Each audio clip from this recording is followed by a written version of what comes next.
So for today's video, I'll be going over Onin sets versus Mute and MKLeo from Super Smash Con. Drop a like and subscribe if you enjoy the content, and yeah, let's get into the video. Mute was by far the closest player to beating Onin this tournament. Something to note as well, Mute is probably one of the best players against Steve. He's currently living in Texas, so he gets to play with Yanni a lot, so it's kind of like his matchup experience. And I would say in terms of Steve tech, Yanni probably is the Steve player that has a lot of the advanced tech that Steve does consistently. I feel like it's safe to say that it's going to be really hard to hard gimmick Mute in this matchup. So I mean, right off the bat already, you can kind of tell that Mute knows how to position himself to break blocks. He's not overextending. He's also really good at holding center stage. He's not really strong start here, 77%. Yeah, he's not letting Onin He get away throws with the turnip backwards and comes into the neutral air, and then throws a stitch face for good measure. Challenges the minecart with fair. Again, the turnips hit you in the direction you're there. Back airs, you got not just a stitch face, but you got the winky face as well. Yeah, like the way he breaks blocks, he does it so quickly, and yep, so here we go. Like he's doing it in spots where I guess I feel like Onin could be challenging him, but he's just not yet. Got a full rack. He's probably just afraid to. Got the stone that was so good. The way he throws the turnip, I think is really good. I feel like he did it in anticipation of Onin placing the block. That you'll get, so we gotta see what he can do with the iron arsenal. Doesn't and there die it to is. that. Wow, You're kind of surprised, through, especially with how strong Diamond Bear is. But the ability to just try to float around that Steve space is yeah, so important. that's another thing. You saw that, like he bared the blocks and then he realized that Onin was probably gonna go in and challenge him with something, so he just waited. Getting the fair right away after getting that one hit of the turnip, he's gonna be able to drag down real quick. That was a bad trade. That's also just rough because he had a golden minecart, which is just stronger. I'm pretty sure it also has more armor than the regular one, so it's harder to contest for certain moves, and it's just faster in general. Getting that stock off past 130. Yeah, the block saved him there. Bumps into the block. The back air might have done the job, but it doesn't. And now Onin finally gets some momentum. That was a good mix-up. Looking for the opportunity to get what you need. Especially since you have the diamond I think if Mute was a little bit faster, he would have beaten out the minecart there. Keep carrying Mute though when it comes to doing some of this damage now. He like Onin's tag for Izzle. No iron on deck for Onin as we go forward here. All right. I like what Mute did there. So like, this is kind of a scary spot to be in, but he immediately jumps and then just like tosses it down. He doesn't land on top of him like most other people would do and then get punished. And then he just does that again. He's just like harassing him from pretty safe areas. Once again, he baited out the forward smash, but this time he punishes him and gets the kill. Yeah, so Mute's just doing a really good job of playing around, not just block and minecart, but Steve's other like really strong hitboxes. At least for that match. Like if you notice, he didn't really get any like heavy combo strings on him. Okay. I think that was the biggest combo that Onin's gotten so far. The up smash though. I just love this stage just for the music. Ooh, that was very scary. What did you go for here? Yeah, Mute just kind of messed up. He probably thought that Onin wasn't going to drop it down air. It's hard because Steve just has so many landing mix-ups. Yeah, that was so... He almost died. Flying after that, being hit by the anvil on that middle platform. This is like a pretty good mix-up that Steve's do, where they'll create the wall, and then you expect them to like go on the other side and like start mining, and then just like aggressively come at you. It's just like a really good bait. It's about the fact that you have that no impact landing to do some of that extra. That first stock now at 48%, but now you also have some more space to be able to get more materials that you need here on Hollow Bastion. That was really good on Onin. Like he just recognized that Mute was going to be super aggressive after he broke the wall. What timing? That was completely knowledge to catch that turnip out of midair because you couldn't see it at all. Well done by Onin recovering there. A lot of people like struggle to punish that, especially with like how low to the ground Steve is when they do it. Collide with the cart instead, but is it going to be able to sneak through to find Onin except for that grab's so time laggy. around? It's a really good grab for catching people in the air though. Like it actually reaches really high up. Watch, it's going to happen again though. You're just going to get one of those stitch faces. RNG is always on Mute's side whenever I see it. So the rising Nair does get rid of the craft.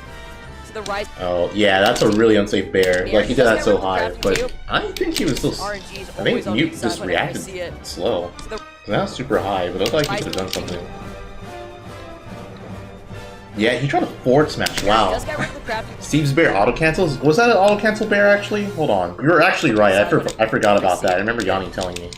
So the rising Nair does get. I guess that was. Mute still reacted slow. The reason you could tell, so you see this, this is an indicator that you're in shield stun. So once this is gone, you can act. So Mute could have acted here, and he just didn't do anything. Online. Let's see. Only 2 iron now. One down to 1 iron after using the minecart. One again. But Yeah, you try to punish the minecart, and it's got buried. Spell Doom for Mutays. Yeah, I like the resisting Almost temptation broke a to shield. jump over the blocks. The blocks can't kill you. They won't. That But should that do will. it. Yeah, that Diamond Bear again, so strong. It's comparable to Arsene Joker back air. Blocks can't hurt me. It's what you do with the blocks that can. The minecart, the TNT. This is actually a really smart side B, because I feel like the only way Onin could have avoided it is if he jumped to the left, and I don't think he would have been in a position to punish it. So I think Mute was going to auto-cancel it. Knowing where Into the anvil immediately afterwards in case Mute didn't get hit by the last hit there. The fair is slapping away. Rising's still alive here at 163. This is Battlefield. That You see was the a really attack. good roll That from attack Mute. is going to scoop him up. I wonder if he would have died if he got grabbed there, because the amount of rage that I was going don't to know have. what else Because Mute up throw. could have done. Being built up real quick from Onin. Just trying to give himself some extra space. That after was losing out on so the dime. good. Ball being built up The reaction on from Mute Onin. to do this. Just trying to He give saw the cart, and then just like neutral air dodges past space it. after losing out on the. Yeah, and Onin, I would say that's wise on their part as well because Yeah, they Mute's know playing their around. win condition is using the It feels like when diamond Mute's attack, playing right? well, it's like This is so back air, hard to hit him. forward airs, and there it is, And then one to the he- back air sometimes right he gets there. hit. Platform against that block, looking a little goofy there. It's like you mentioned. Dude, the it was patience, able to the lead patience that from Mute Mutays is had that now it's so good. Like you basically, I mean, you have to be patient to fight Steve because he kind of forces you to not interact in certain situations. This is really good, by the way, because Peach's side B, like hitbox, when she hits something, gets like a huge attack. Because look, the initial hit didn't even hit Onin, like it just got extended. Go a side B straight. to actually prop him up at 200%. Oh, he's Onin's dead. still alive, No, this has he's not. rage, but nice DI 102 still living. Yeah, Fair. throw or you have to Yes. Drop it that'll do fairs. the- from stock to stock. Onin so does some pretty even risky though grabs, I he's feel spent all like, that but I time guess doing you kind of have to as functional Steve. Awareness, in my opinion, from Onin. Staying in the game. This was so good. It's a simple option, of course, but I feel like so many people in that situation would have tried to jump and got hit. Onin red, yeah, if Onin red, I think he could have just bared Mute, but he anticipated that Mute would like roll. From Mutays to try to get a follow, to try to keep Onin by that ledge.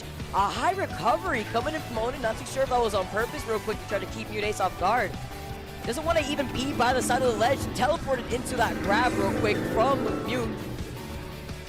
You see the pressure and the fact that Onin now is playing a Wow, lot more okay. defensive. Hey, that's something that people need to do more. When Steve up smashes, he has so much lag. It's so crazy. You have enough time to drop shield and charge a smash attack. Like, after the initial hit of the up smash, there's no hitbox on the side of him. It's only above him where the magnet is. Optimal, he pulls that one turn So he hit him and he dropped the Stitch Face. Taking some of that damage though, you don't want to let go of that Stitch Face just yet. That's such bad luck. That's such bad luck. Jesus. He He hits him with the fair. Stitch Face just yet.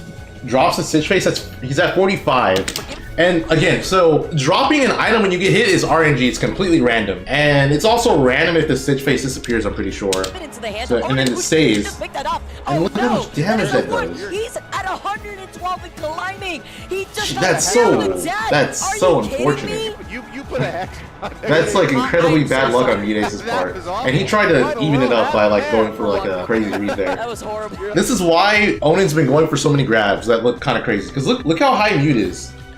Look where he grabs him. Don't look at that. Look at where he grabs him. It's so high up. Like that grab is just like an air grab. It's gonna break. Teammates complain about the grab. There's benefits to having that grab, but there's also downsides. So obviously it's not a fast grab, so you kind of lose the ability to like use it in like close quarters as much as you would want to. He's also already got the diamond crafted up. But it grabs in the air. It's just pretty good. Ooh, yeah, this is rough. I feel like that Stitch Face really messed up Mute's flow for this match. Yeah, and The grab complement Steve's capping. That's true, yeah, because a lot of people want to jump in on him so he can catch you in the air more easily. That is very true. You've got to watch the action on all streams. It's Regalo, who we saw earlier, taking out Yanni. Wow. So Lucas. I'm telling you. Oh, that was really That good. just happened right now. That was actually really good on Owen's part. Oh, Steve. That's like so much coverage because he had the minecart here and then he just anticipated the air dodge and down airs. That was really That just smart. happened. Peach's air dodge is so floaty that if you use directional air dodge, I think there's a very good chance Owen could have covered that as well. Yeah, that sucks. I feel like that game 4 really changed things around. Yo, Pizza, what's up? Yeah, I'm back. Game number 5 between Mudace and Onan. Another one of the sets. Which, Yeah, by the way, Onan's was riding the volatile momentum from as that it previous looked in game, that last it looks like. That was actually spelled doom for him, especially at the percent that he's sitting in as he tries to go for it again. That's a frame trap. That's something that Steve's He's able to riding figure out hard. pretty early. There's a lot of working out for them. Somehow that's what That was smart. He pretty much put the wall there so that he wouldn't get sent off stage by Mudace. Mudace. Before the anvil actually hitting Mudace's nudge, which by the way, Mudace pulled another stitch face right there, but didn't give the opportunity to actually really use it. Oh my, yeah. Did he pop off? He starts popping off, like in person. Look at that. It looks like they want to fight Leo tomorrow. They're one stock away from doing that. If even Leo wins, who knows? That's why that block's there. Especially at a tournament Prevent like this, that- that's why I absolutely prevent that love to see specific these thing heavy from happening hitters. to, The trade not Onan. working out in Mudace's favor, gets the punish off the This is so hard to bring back, like as anyone. Steve basically has like his best setup. He has his diamond weapons, and he has the golden minecart or golden rails. And where is with the ledge trap right so close when Mute is still playing on their last stock. It's also just the amount of shield pressure, the backer No, coming not in. yet. Dude, Onan, it's funny. Like, a lot of people are saying, oh man, Onan, he like never popped off or anything like that. Look how emotional he is in this set. Look at him. He's two socking Mute. And look, he's like about to get up and stuff. Pressure, the backer Let me coming suspect in, him. sneaking on now from Mute on that last stock. Match point again for both these players. Onan was ready to pop off I there, think he ready to messed up here celebrate. actually. Hold on. Player. Because he got that, and I'm pretty sure he could have back aired and gotten the shield poke. Yeah, he fast fall too soon. There's no hitbox that came out. But I'm pretty confident that would have poked Mudace's shield. He did tilt his shield, but you could still see his head. That is going to be costly. Mudace is going to get the forward air, and they're back. Again, Onan slapping his knee. It feels like this set meant the most to him. I think he probably felt like if he beat Mudace, he was going to win the tournament. That could be it, honestly. Dude, he's like actually like swinging so hard. I feel like, oh, that's not gonna do it. I feel like Onan's composure is like helping out Mute, getting gone. caught by the minecart, trying to avoid the back airs. Invincible on the ledge, rolls up, is safe for the moment. Mudace's gonna get hit by the yeah, and there's a pop. Yeah, and he pops off. Pops up. He's going to winner's top 32 tomorrow. Yeah. Yeah, so for everyone saying Onan doesn't pop off, there you go. He actually popped off pretty hard against Mute. Also, there's Gresh, aka Parappa, in that damn Steve mask. Look at him! Look at him. He's in the mask holding the piranha plant thing. Steve versus Leo, I'm sure you guys have seen it already. This is just so crazy to think about. I mean, it's rare he loses, but like how he lost is nuts. So Leo starts us off pretty well. He's just like, he's pressuring the hell out of Onan, making it hard for him to like kind of get resources and stuff. Avoid all of these hitboxes being thrown, the anvils, the minecarts, it's all coming at him, but he finds his purchase and now he's looking to take down Onan's first stock. Barely Yeah, misses, that's and so the good. Hold on, I wanna replay this actually. So this jump that Leo did was really good. I think he knew that he wasn't in the space to get hit by the minecart again, so he just wall up and airs him. And Onan. So this is one of the reasons why Steve is such a good character. Steve has the ability to do that. He can place a block and delay his landing. Because he can do that, he pretty much can bait out attacks like this, and then Leo gets hit, and then Onan anticipates where he's gonna go, and then up smashes him.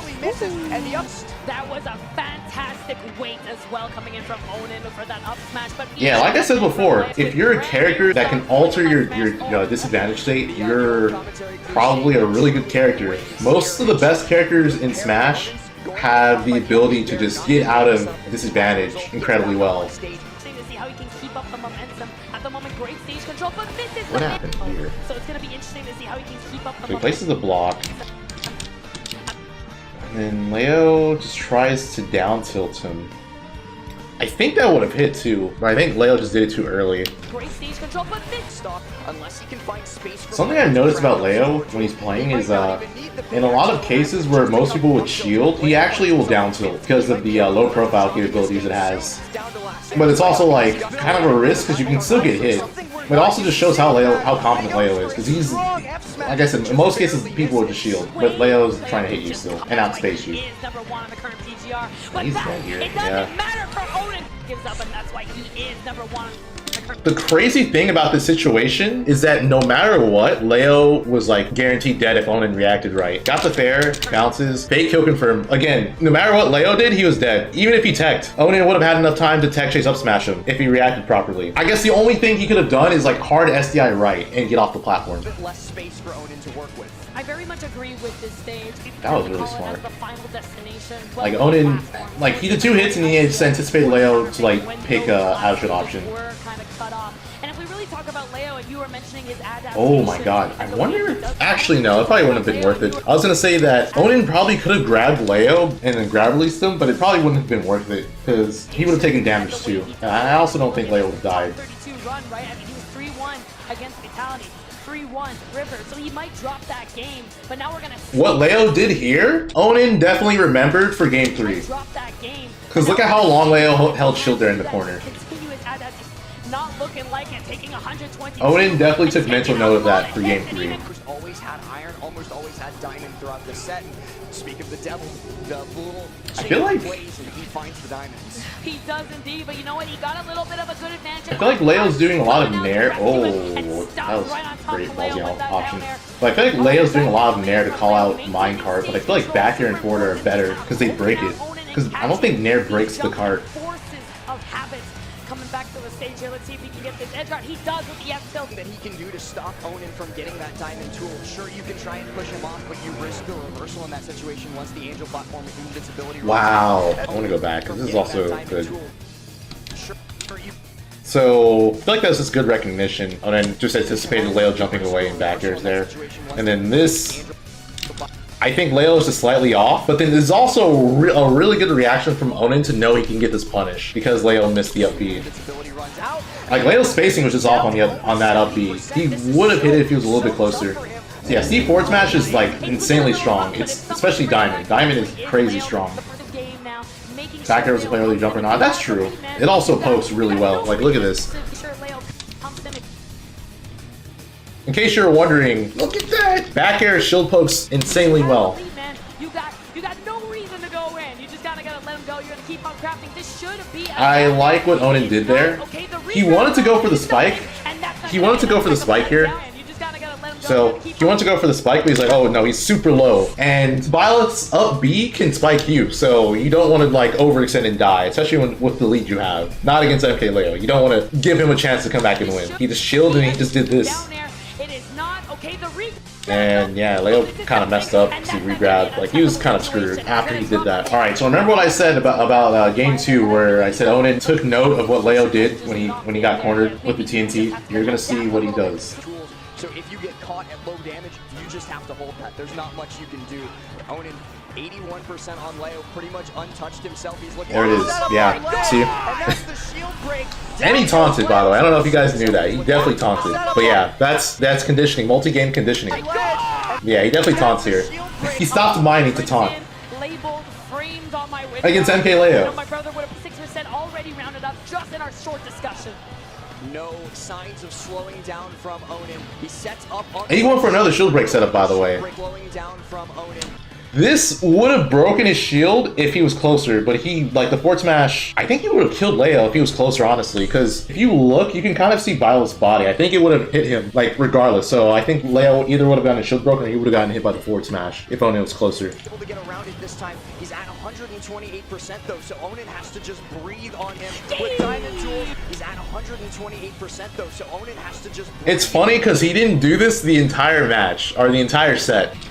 Like, he basically just, like, hard conditioned Leo for certain things. And then he's like, alright, well, you don't know I actually can do this, so let me show you why you shouldn't be doing this against me. He knows that if he takes this, it's the #1 seed. He will have that bracket, and not to say it won't be an easy. And he just died there. Yeah, because Freaking Steve back air is super strong. Dude, Leo gets caught doing this so much, by the way. Like, he's too confident when he's cornered, I feel like. Leo goes through this so much. Leo's face like, what the hell? It's crazy because I just feel like Onin took the first 2 games and then kind of conditioned Leo to pick certain options, and then he just abused him for it. Game 3, it's rough. Look how short the set is. Normally when you see a set like that and has Leo in it, you're like, oh damn, Leo f***ed up the other person. No, it was the other way around. I don't think it was his character, honestly. I just think that Leo's option selection against Onin wasn't that good. There's cases where he needed to use forward air and back air more, because again, forward air and back air breaks minecart and neutral air doesn't. He kind of nared a lot against Onin because he either anticipated that he would only hit Steve when they minecarted, or that Onin would jump out of it and he would hit him that way. And then there's just other cases where I feel like he should be respecting Steve more and he's not. That's what it comes down to. Leo's is being forced to respect his opponent in situations where he normally doesn't, and Onin kind of just punished him for it.